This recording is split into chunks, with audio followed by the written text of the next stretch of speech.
Welcome to another edition of the Coach Daboll Show presented by Ford. I'm Bob Papa. It's the Giants and Eagles MetLife Stadium on Sunday.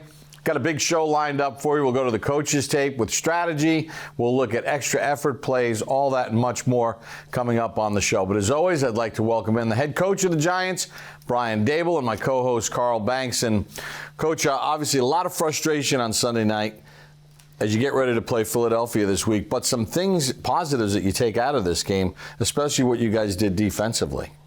Yeah, I thought we played well defensively, to hold, Chase to what we held him to. Burrow, we affected him, did a good job situationally. There was a lot of positives. And then, in the kicking game, we left points on the board and offensively didn't score enough points. Did some things early downs that kept us on track.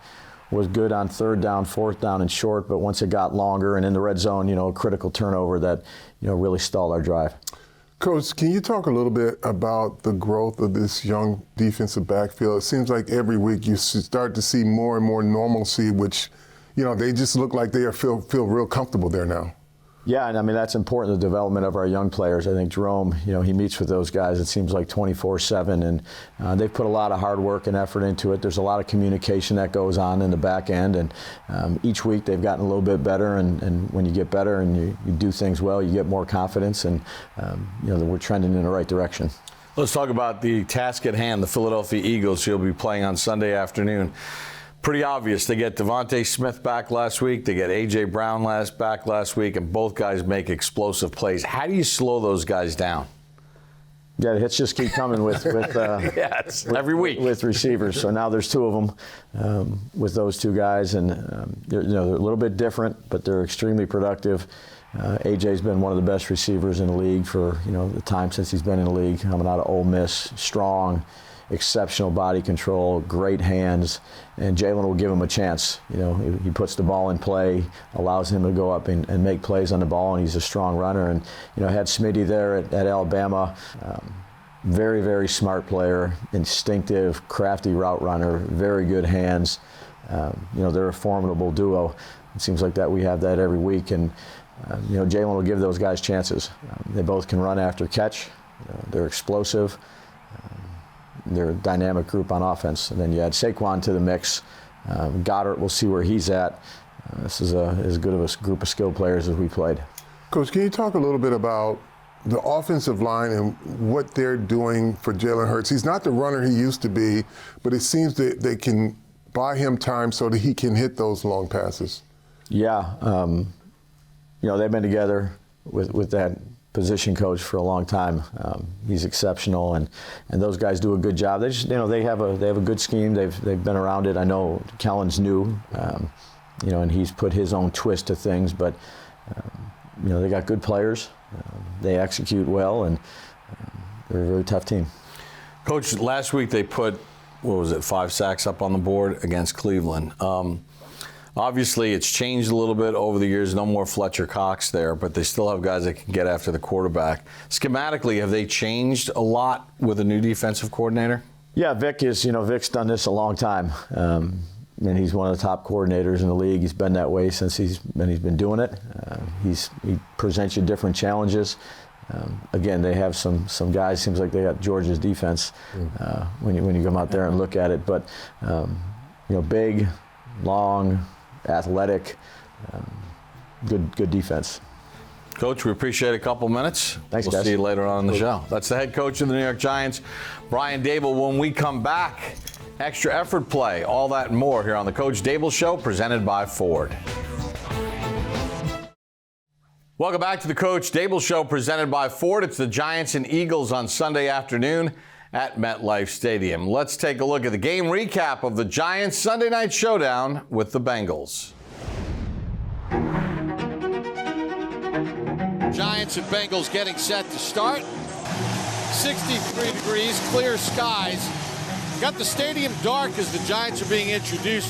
Fireworks with each player. They're introducing the defense.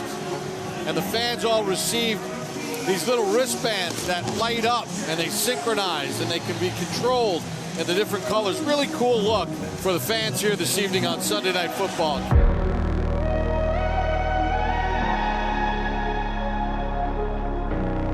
Dexter Lawrence, who entered this weekend second in the NFL in sacks with 6. Yeah, he's going to have to be destructive.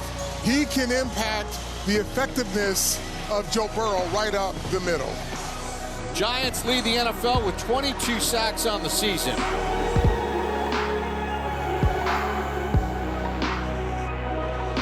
Burrow in a shotgun set from the Giant 39.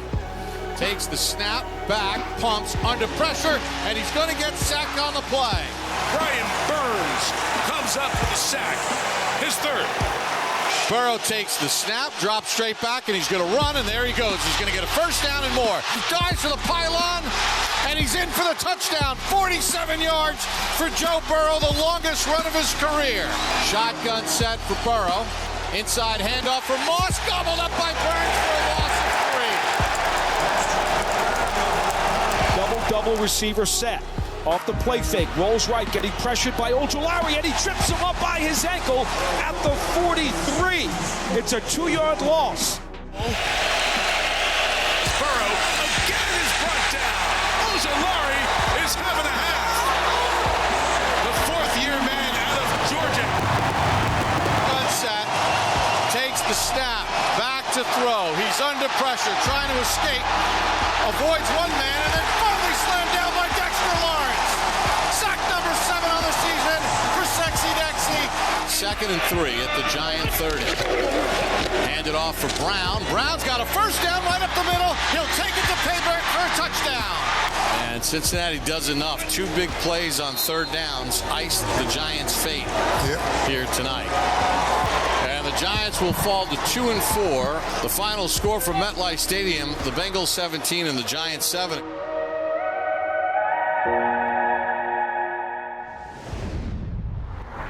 Giants are certainly going to need extra effort plays to knock off Philadelphia. Speaking of that, over to the auditorium we go with Carl Banks and Coach Daboll. Coach, sudden change defense. Obviously, they got to come out, and it's almost like a fire drill. They got to make sure they get things settled down, and right away, they were able to get the ball back for your team. Yeah, what a fantastic job that these guys did, really throughout the game. It's something that you try to, practice. You'll call the defense and offense up in a competitive period, in the middle of practice to just go ahead and make sure that we're getting ready to get our minds on straight. And Cincinnati does a good job here of spreading us out. We're in a pretty base defense, a quarters look with the star messing around, with the quarterback. And Cincinnati's going to run an RPO here where they're reading the backer and running a little combination stick route down here.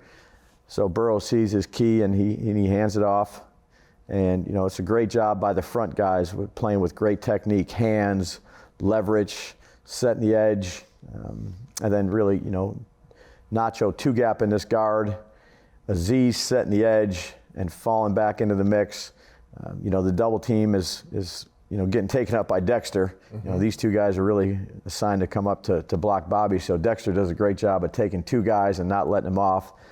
The back cuts it back. His read is over here, but he feels a cutback because 93 is doing a great job in his gap and pressing the guard. So he cuts back. Aziz falls back into the play. Again, you can see he's doing his job setting the edge. Mm-hmm. Bobby does a good job on the fallback. The double team can't get off to 58.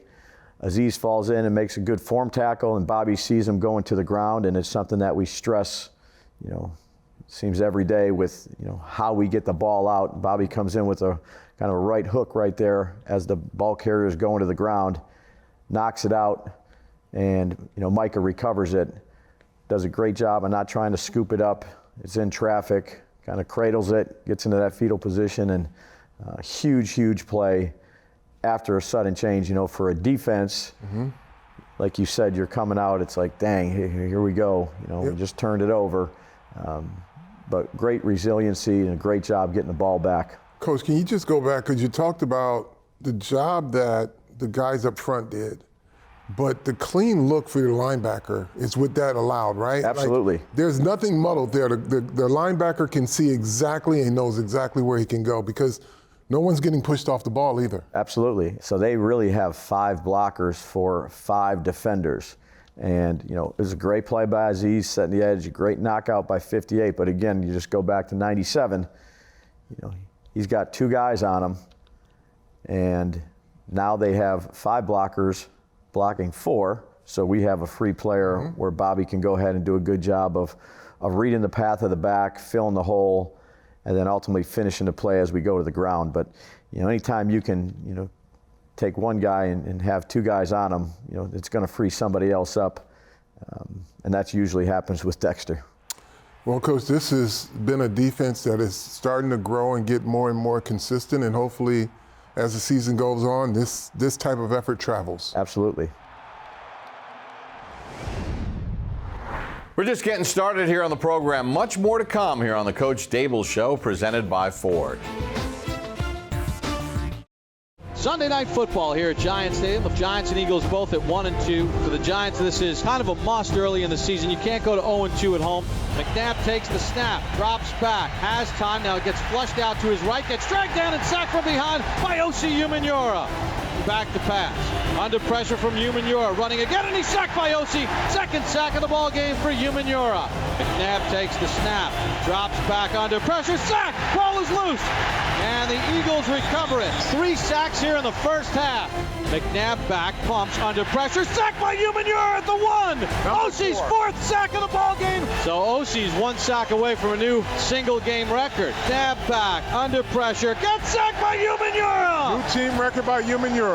Number 5 for Osi. McNabb back, and he gets sacked again by Umenyiora. Sack number 6 for Osi, and the 12th of the ball game for the Giants.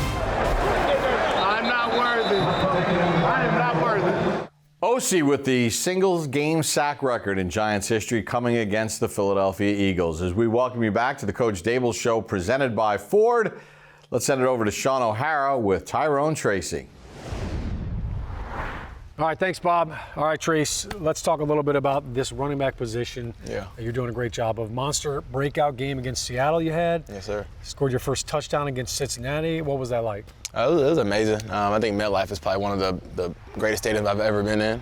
Just from the fireworks to the fans to my parents in the stands. So it was a great feeling. All right, so let's just talk about the basics with running back. Obviously, there's different schemes, right? So you have zone scheme, you have power scheme, which is more of a downhill. Say it's an outside or an inside zone. What does your footwork look like right there? So I'll just Yeah, so if you're the quarterback, toes at 7 yards. If it's inside zone, where you do a open step, crossover, and then on your third step, you're going to be going downhill. Your read is the first D lineman inside, depending on if it's 3-tech or a shade. But then if it's outside zone, well, we do a drop step. Which is basically right here. So if we're going, outside zone to the right, your left foot is going back, your right foot is going into the direction that you're going, and your aiming point is the outside leg of the tackle or the outside leg of the tight end if we have if we're in a tight end set. So gotcha. So you were mentioning on the inside zone, the other one that you actually cross over. So in the inside zone, usually when when we do our open step, you still want to keep your shoulders parallel to the line of scrimmage because you still want to have vision on what's going on in front of you. But you want to get width so you can get to the B gaps because that's where the O-line, that's where they're blocking. What are you reading when you're pressing that hole? Are you reading the offensive lineman, their shoulders, their hips, their blocks, or are you reading the flow of the linebacker? A little bit of both. The defense can do a lot of different things. So if you see color out here. Yeah. So if I'm doing a duo, duo to you, inside zone to the right, my O-line, they're doing double team to you. So depending on where you're at on the line of scrimmage is going to depend on how they're blocking you. And my read is basically just the Mike backer, inside or outside. And then after that, you make it to the second level. And then, our coaches say, hey, be a player after that. There's really no reads, it's more so just being a playmaker. What makes a good screen running back? When you have a big play, what makes that work? More so just patience. And you also got to set up blocks that way just from when you see people out there. What I do personally, I just run behind the O-line and let the defense pick what they want to do. Gotcha. Cause then decide. Yeah. Then I decide after that. Okay. If I'm running behind, say you're the O-lineman, I'm running behind you. All right. I'm allowing the defender to choose, and it makes it easier on the O-line. He wants to fly out here, and you're just you're cutting inside. We're reading it, and then he's slow playing it. I'm going to the other side. Do you ever dip inside and then? Oh yeah. You can do that, but I also want to make it easier on the O-line as well. Yeah. Curious, when you were growing up, did you have a favorite running back? Yeah, so I used to watch Reggie Bush all the time. And mind you, when I went to college for receiver, so I used to watch Tavon Austin a lot as well. Absolutely. Trace, thanks so much for the time. Yes, all right, sir. let's. I'm going to throw it back to Bob here, but I think in honor of Reggie Bush, I think we got to throw it back to Bob like this. When we come back on the program, we'll go to the coach's tape and strategy with Carl Banks here on the Coach Daboll Show, presented by Ford. Welcome back to the Coach Daboll Show, presented by Ford. It's time for strategy with Carl Banks. And Carl, when you take a look at this Philadelphia team, now that they have A.J. Brown and Devontae Smith back, and they've added Saquon Barkley, and they use their tight ends, there's a lot you have to worry about as a defense. Yeah, I mean, listen, Kellen Moore is their new offensive coordinator. He's an extremely good play caller. He likes to use his tight ends, but he can also go vertical. And just let's take a look at this play design here, Bob. And this is to really designed to put a lot of defenders in one area, and in particular, the safety in a bind. Let's take a look here. You get some pre-snap motion. Now it's RPO, and if we stop, there's a read right here, wide open. Quarterback is looking that way, but he's letting this play develop for a reason, Bob. He stays to one side of the field, and I'll bring this back so just so you can see what the safety has to deal with. You have a safety coming over, and his responsibility is to help on this outside technique, because the corner's outside technique, he can't allow anything to go inside. But what happens as he overruns it, this guy comes all the way over and he's uncovered because there's no help there. So it's a really good play design. Your backside players, in particular this guy here, he's got to drop down in the hole to make that a more difficult throw. Because primary side of the football, this play design is to put this entire group in a bind so that you can clear and get one guy over. Because once the safety vacates the middle of the field, the wide receiver's wide open there. That's right. So they added Saquon Barkley to the mix. Saquon has 3 runs of 20 or more yards, and he has been a good weapon for them. Yeah, here's a counter, which isn't played bad. At the point of attack, Bob, you got pullers. You got a guy taking on here. You got a guy here who's going to come up and try to blow the play up. And Saquon has a clean look. Now, what has to happen when you get this type of man-on-man blocking, your backside linebacker's got to be here, and this guy's got to come down and make a play. Neither guy gets over fast enough, and then Saquon just does what Saquon does. He's a very good explosive runner, but defensively, the defensive line has to be able to show and keep from getting knocked off the football. Now let's talk about Philadelphia on the defensive side of the ball. Vic Fangio, the defensive coordinator. Jalen Carter is a guy who has wreaked a lot of havoc inside. Yeah, Jalen Carter is as disruptive as they have on defense. I mean, one-on-one blocks, it's very tough to block him. He's a super powerful guy, and you'll see him here in the middle of the defense just take the guard and push him right back into the quarterback. Big power. You see that? He just takes him and pushes him right back into the quarterback. Not a lot to that other than man-on-man, and he just pushes him, comes off, gets the pressure. And causes an errant throw, gets the hit on Love, and he's not able to deliver a clean pass on a short play. Again, you'll see him here. He's coming off. I think this is going to be a game. Little arm under. Again, speed, and he's got power. So he's just one person on that defensive line that you focus on, but they across the board are super talented. All right, that's a look at the Philadelphia Eagles on strategy here on the Coach Daboll Show. All right, Carl, some other keys in this football game that you believe the Giants need to be attuned to in order to win. Listen, they just can't give up the explosive plays, which means that your defense has to be disciplined, front side and back side of defense. And because they're a dual threat, they're a run-pass threat, and then you have a quarterback who will occasionally run now, you've got to be disciplined up front. But second-level defenders, make sure you're where you're supposed to be, and you have to be a good tackling defense this week. Now let's talk about the Giants offensively, because it's really weird. When they're on the road, they've moved the ball up and down the field and looked pretty strong, but at home, they just can't seem to get anything going like we saw last week. How do they build some momentum against this Eagles team? Well, I think it's just execution, Bob. If there are blocks to be made in the run game, you got to make them. You cannot have lapses. And when you get into an opportunity zone to score, you've got to make sure that your attention to detail is on high, because that's the time that you can really change a game for yourself. Exactly, and the Giants have to be able to score when they get in the red zone against a Philadelphia team that has explosiveness on a lot of different levels. This week's game between the Giants and the Philadelphia Eagles is brought to you by Daboll, a proud partner of the New York Giants. So for Carl Banks, Coach Daboll, Sean O'Hara, and our entire crew, I'm Bob Papa. Thanks for joining us for this edition of the Coach Daboll Show, presented by Ford.